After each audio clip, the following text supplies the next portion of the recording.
भैरव उस ओर। किंतु आपके अनुसार बाहर निकलने का मार्ग तो उस दिशा में था। दिशा ढूंढने के प्रयास में दिशा बताने वाले संकेतों पर दृष्टि न रखना संकट का कारण बन सकता है। अर्थात? इस मशाल की लौ देखो, इसमें अभी भी तेल भरा गया है, अर्थात प्रहरी आसपास ही कहीं है। यह रहना घातक है।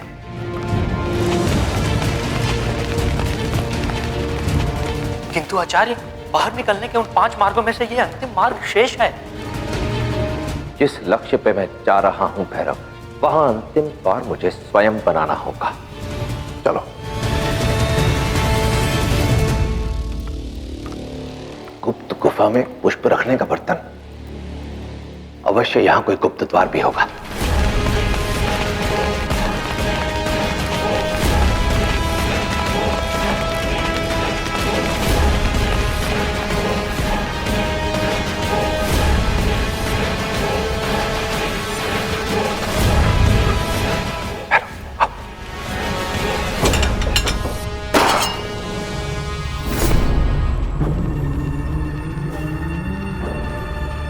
ये पात्र ऐसा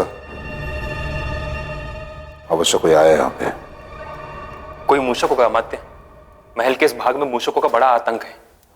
वैसे भी मूषक मार्ग ढूंढने में दक्ष होते हैं।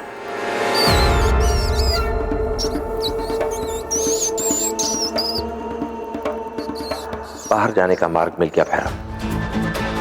वो मूषक देखते हो, वो अवश्य ही किसी नाले से आ रहा है, और हर नाला किसी तालाब या कुंड में जा मिलता है। अब यदि हमें यहां से निकलना है तो हमें उस नाले को ढूंढना होगा।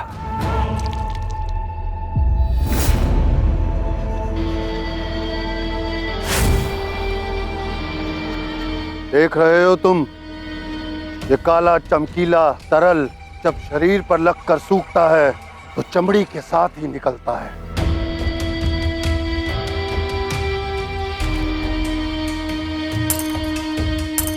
ध्वनि, ये ध्वनि नहीं, पुकार है कि तुम मेरे दास हो। वो दास जिसे वर्षों पूर्व 100 पर्ण दे के खरीदा था मैंने।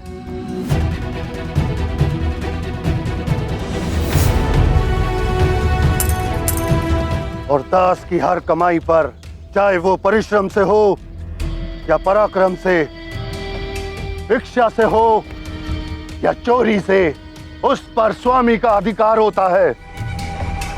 और यही नियम है, और तुमने ये नियम तोड़ा है, इसलिए तुम्हारा दंड है कि इस काले तरल में तुम्हें एक पैर रहना होगा।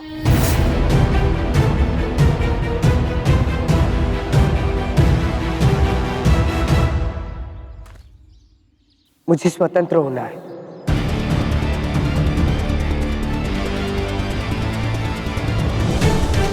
चंद्रगुप्त ने आज तक मुक्ति की बात नहीं की।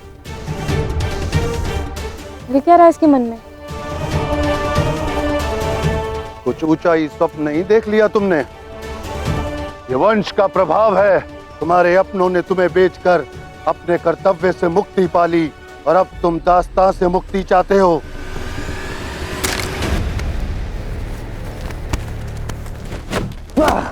मुक्ति नहीं, मुक्ति का मूल्य जानना चाहता हूं मैं। ध्यान से सुनो स्वामी, 100 पर्ण के बदले 500 पर्ण चुराऊंगा मैं तुम्हारे लिए, पर बदले में तुम्हें मुझे मुक्त करना होगा। स्वीकार है? इसमें इतना क्रोधित होने की क्या जरूरत है मेरे बच्चे? यदि मैंने तुम्हें इस काले तरल में फेंक दिया और 3 पहर तक इसका मुंह बंद रखा, तो तुम अपने मुंह खोलने योग्य नहीं रहोगे। स्वीकार है या नहीं? श्रेष्ठ बन लूंगा तुम्हें मुक्त करने का। स्वीकार है।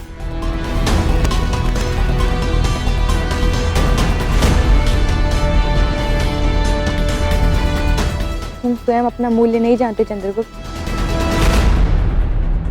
किसी को आकर तुम्हें तुम्हारा मूल्य समझाना होगा।